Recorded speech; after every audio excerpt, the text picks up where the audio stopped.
Hi, my name is Angie and welcome to my little corner of the internet. So I seen something very similar on TikTok, and if I can remember who it was, I'll tag them.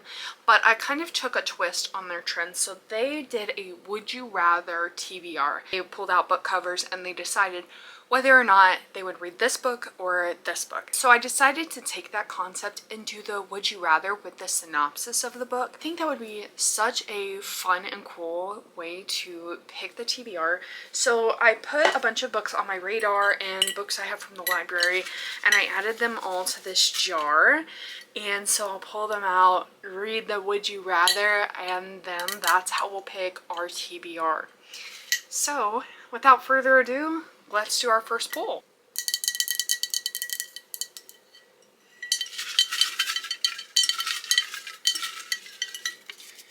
Option number 1, you'll see it before I do. And option number 2. So we have A Bookish Story by Heather Bell, or Heatherly Bell, or Our Secret Summer by R.S. Gray. Oh, I'm excited. So Our Secret Summer just came out, but I did have an e-arc copy of it that I want to get to, and then A Bookish Story is a little bit under 3 pages, and I saw it at the library, so I picked it up. So how we'll do this is I put a little bit of the synopses on the back, and that is how we're going to decide which one we're going to read. Would you rather spend a summer living a completely different life abroad while finishing your sister's late bucket list? So her sister passed, she's finishing her bucket list. Or would you rather pretend to be the author of a best-selling romance you secretly hate? While spending a summer abroad sounds the funnest, that would entail that a sibling would be passing, so I would rather not do that. While pretending to be an author of a best-selling romance you secretly hate, while I would hate to have to promote something I hate, being a best-selling author sounds like a blast. So I think I'm going to go with A Bookish Story by Heatherly Bell. First of all, I would like to say that, one, these edges are pretty, like every other edge nowadays, but the sides of the paper also have pretty edges, which I absolutely adore. It is also right at 300 pages, right under 300 pages, something like that. So I mean, it's going to be a short, easy breezy read in my opinion, and it says, a female ghostwriter is recruited to be the face of the best-selling novel in the country, which was secretly written by a man. Lucy believes in love, especially when it comes to books. Since being forced to give up her apartment, she'd love to get out of her over-involved family's backyards, she shed, and resuscitate her life. She's given a chance to supercharge her career when she's recruited to be the face of the country's best-selling novel. The romance, secretly written by a man. Years before he wrote the book that changed his life, literary author Ryan Brady was caught shaming the romance genre in a video. When his book is chosen by a celebrity morning show, a face-to-face interview is required. Suddenly, his secret pen name desperately needs a new face. Enter Lucy. Lucy hates the book. Everyone else raves about it, but it is becoming her job to defend the book, the genre, and try not to get caught falling in love with the enemy. I think that that sounds like it's going to be such a fun, easy breezy romance, and I'm honestly so excited to add this book to our May TBR. I'm going to add Our Secret Summer back into the TBR. So this is our first one, and then this is our second one. So let's see what they are. So the first one is The Shippers by Catherine Center, and the next one is She Didn't See It Coming. I know nothing about either of these, but my friend recommended this one, so I really do like thrillers, but I feel like in a situation where it's a thriller against a romance, I may be picking the romance, so let's see. So it says, would you rather discover your partner has vanished without a trace and slowly realize nothing around you is as it seems? Or would you rather be stuck on a cruise ship wedding where your childhood BFF and biggest heartbreak reappears and complicates your carefully planned romantic mission? Honestly, I'm not even lying. I feel like that's hard because it's like in one hand, you had a perfect life and then it just kind of comes crashing down. But on the other hand, you have to relive heartbreak. But I think you also have to relive heartbreak if you find out your partner is not as he seems. So in this case, I think I will go with The Shippers by Catherine Center. Now, I have an ARC copy of this, so I'm going to read the synopsis from my phone. Okay, so it says, after a whole lifetime of being bad at love, JoJo Burton decides to solve her intimacy issues once and for all on her sister's destination wedding on a cruise ship. With the help of a little pop psychology, she diagnoses herself with a fixation on the neighborhood guy who was her first crush and her first kiss, who happens to be newly divorced wedding guest. She also decides to woo him during the cruise for some long-delayed closure. Only problem is her little sister is a little busy being a bride at the moment, so JoJo ropes in her childhood bestie, Cooper Watts, to be her wingman. Cooper, who RSVP no, but then showed up anyway. Cooper, who left town without a word 4 years earlier and moved to London. Cooper, who was, if she's honest, the worst heartbreak of her life. It's a bliss for her to see him again, and it's agony too. And the more they team up for Project Conquest, the more she obsesses over questions she can't bring herself to ask.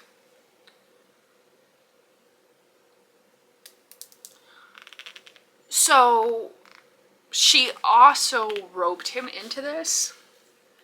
I don't know if I would do that. You ain't seen a man for 4 years and you're like, you know what? He hurt my heart the worst, but he was my friend. So let's get this dude to help me get another dude who I also had relations with. That just calls for messy disaster. I love it. And back in the TBR jar. Hope you guys don't find that annoying.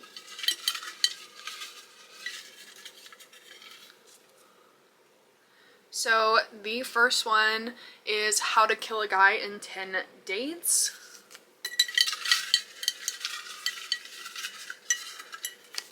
And the second one is The Bombshell, and I kind of have this one all bent up. Okay, this one might be a little bit of a fun one. Would you rather be trapped in a speed dating event that turns into a slasher situation, or be taken hostage by a political militant group and slowly become entangled in their world of ideology, power, and romance? Taken hostage, potentially die. Potentially die, also taken hostage.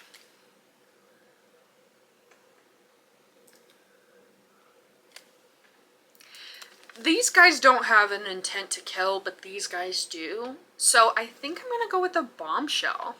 So in The Bombshell, we follow a 17-year-old girl named Severin, who is the daughter of a very big politician.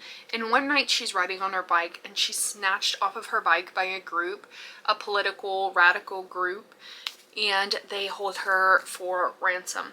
They end up fumbling the negotiations for her ransom, and they all become like an unlikely housemate situation, and she ends up kind of absorbing their ideologies, their ideas, their rights for freedom, to the point that she becomes the face of this radical group.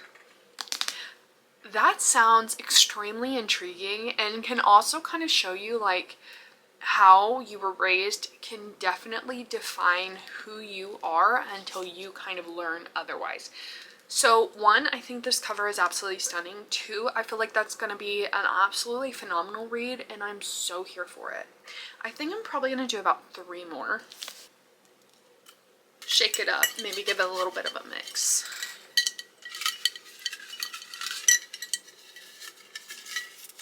So the first one is The Coven by Harper L. Woods.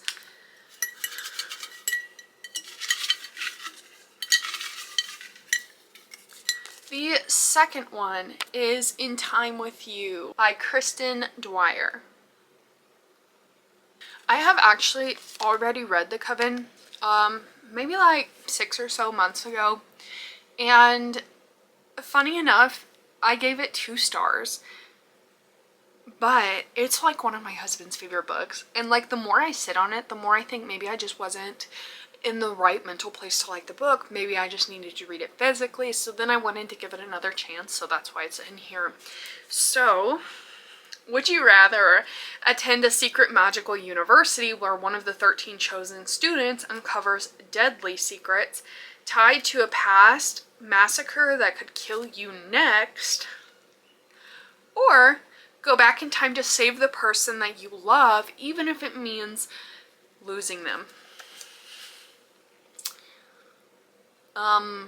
Neither. Is there an option C? Okay. So, let's try this again. Attend a magical university, okay, green check mark, where one of the 13 chosen students uncovers a deadly secret tied to a past massacre that could kill you. Red flag. Don't want to die. But go back in time to save the person you love, so the love of your life, but you may never love them again. You may lose them, so they may not know who you are, and you're just going to live with that guilt for the rest of your life. Obviously, the stakes are way higher in the coven, but I would rather die than potentially lose the love of my life. Like, as to where they didn't have a memory of me. I don't know if that makes sense. Like, you know, like, you love somebody and they pass away and you would never change that. But to love somebody and they don't know who you are, but you know who they are, that would be ultimately the saddest thing for me. So I do think I'm gonna go with The Coven by Harper L. Woods. Raised to be my father's weapon against the coven that took away his sister and his birthright, I would do anything to protect my younger brother from suffering the same fate. My duty forces me to the secret town of Crystal Hollow and the prestigious Hollows Grove University, where the best and the brightest learn to practice their magic free from human judgment. There are no whispered words here, no condemnation from the blood that flows through my veins. The only animosity I fade comes from the beautiful and infuriating headmaster, Alaric Grayson Thorne, a man who despises me just as much as I loathe him and everything he stands for. But that doesn't mean secrets don't threaten to tear the school in two. No one talks about the bloody massacre that forces it to close 2 decades prior. Only the opportunity it can afford to those fortunate enough to attend, because for the first time in 50 years, the coven will open its doors to the 13 promising students designed to change the world if the ghosts of Hollows Grove victims don't kill them first. What's funny is, like I said, I rated this 2 stars and I read it in September. I don't recall any of that, so maybe I really did not give it a good chance. So, yeah. I don't know. I'm excited to try it again. I'm gonna be so honest. That would probably be the one that I don't get to this month, if any at all. But my goal is to get to all of them.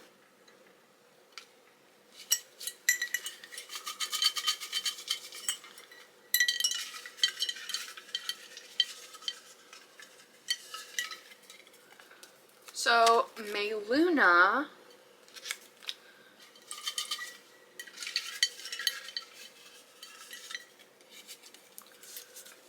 or The Guy Sure Looks Like Plant Food to Me. Would you rather fall for somebody in a chaotic magical world where even plants have opinions about your love life, or uncover a long-burned romance that shapes the generation of music?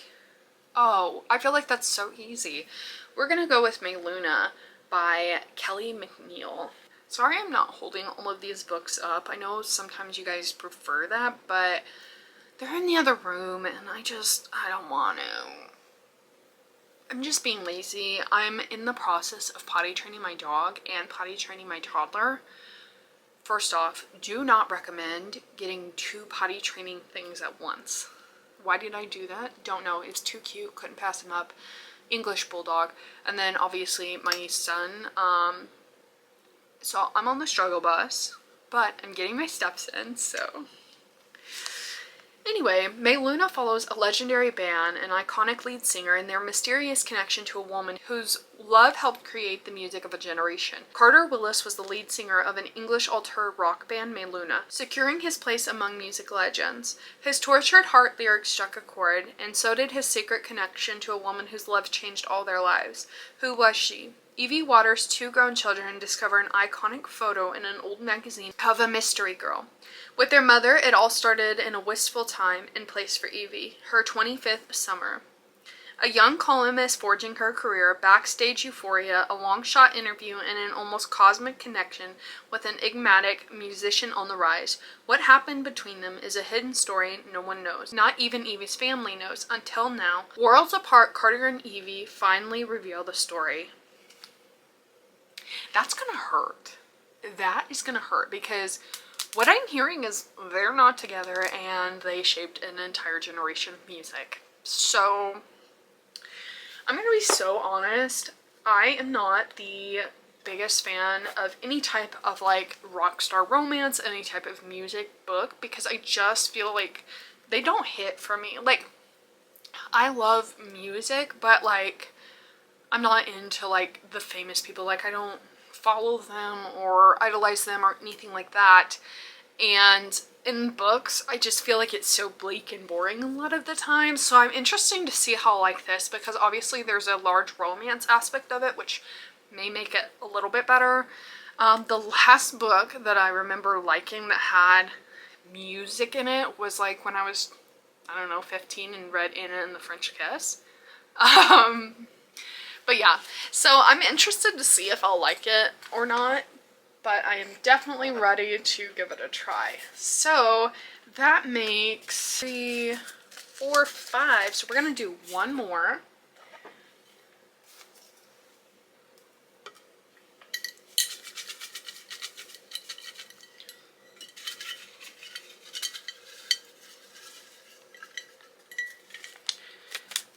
So we have Yesteryear. I'm sorry if these aren't focusing. I really don't know. And we have Widbay. Widbay. I don't know if that's how you say it, but I think that's how you say it. So, would you rather wake up trapped in a brutal past life with none of your modern comforts, or be connected to a murder through a man who harms you and be forced to uncover the truth behind his death?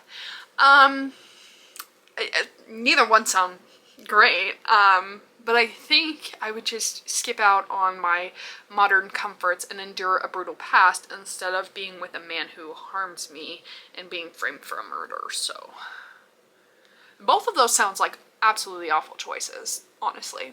Natalie Heller Mills is a traditional American woman, a beautiful wife and mother who sells her pioneer lifestyle of raw milk and fresh eggs to her millions of social media followers. Her farmhouse is charmingly rustic, her husband a handsome cowboy, her 6 children, each more delightful than the last.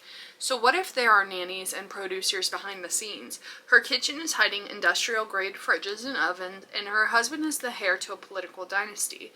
What Natalie's followers don't know won't hurt them, and the angry women, the privileged Ivy League coastal elite haters who call her an anti-feminist iconoclast, they're sick of jealousy because Natalie isn't simply living the good life, she's building an empire. Until one morning, she wakes up in a life that isn't hers. Her home, her husband, her children, they're all familiar, but they're wrong. Her kitchen is warmed by the sputtering fire rather than electricity. Her children are dirty and strange, and her soft-handed husband is suddenly a competent farmer. Carved into a wooden threshold is the date 1855. Just yesterday, Natalie was curating photos of homemade jam for her Instagram, and now she's expected to haul firewood and hand-wash clothes until her fingers bleed. Has she become the unwitting star of a ruthless reality show? Could it really be time travel? Is she being tested by God, by Satan? When Natalie suffers a brutal injury in the woods, she realizes 2 things. This is not her beautiful life, and she must escape by any means possible. I feel like this is going to be so good. So heartbreaking, but so good. So I feel like my TBR is absolutely fire this month. Let's go over what we have on the TBR. The first book on the TBR is a Bookish story. The next is The Shippers. Next, The Bombshell. Next we have The Coven. Then we have May Luna. And lastly, we have Yesteryear. I feel like we have a really diverse and fun TBR this month. Mostly romance and historical frightening vibes. I don't know what that's considered. It wouldn't be like a historical thriller. Historical scary. Historical. Anything historic is scary, honestly. But I'm really excited for this TBR. I think honestly, this game was such a blast. I think it's so fun, it's so different, and I am so excited to do this again. In fact, I think I'm going to do a reading vlog, the same idea. I'm going to add in more books as I go along, and I can see myself doing this again for a TBR because I feel like this was such a fun way to pick your books, because you're not just picking, like, you're knowing what the book is about in like a very brief summary, and you're picking like, would I rather die a horrific death or fall in love? Like, that is so fun. I absolutely love it. And yeah, if you liked it too, let me know. If you've read any of these books and you recommend them, or books that I should add to my TBR even though I really should not be buying books, let me know. It really would help me out if you like, subscribe, follow, do all the fun little things. And yeah, I would love to continue making videos. I know it's been about a month since my last one. I've had a lot going on. Like I said, potty training sucks. So yeah, if I could hire somebody to literally potty train everybody in my house, that would be the biggest blessing ever. You can see me in the next reading vlog, and I hope you have a wonderful day.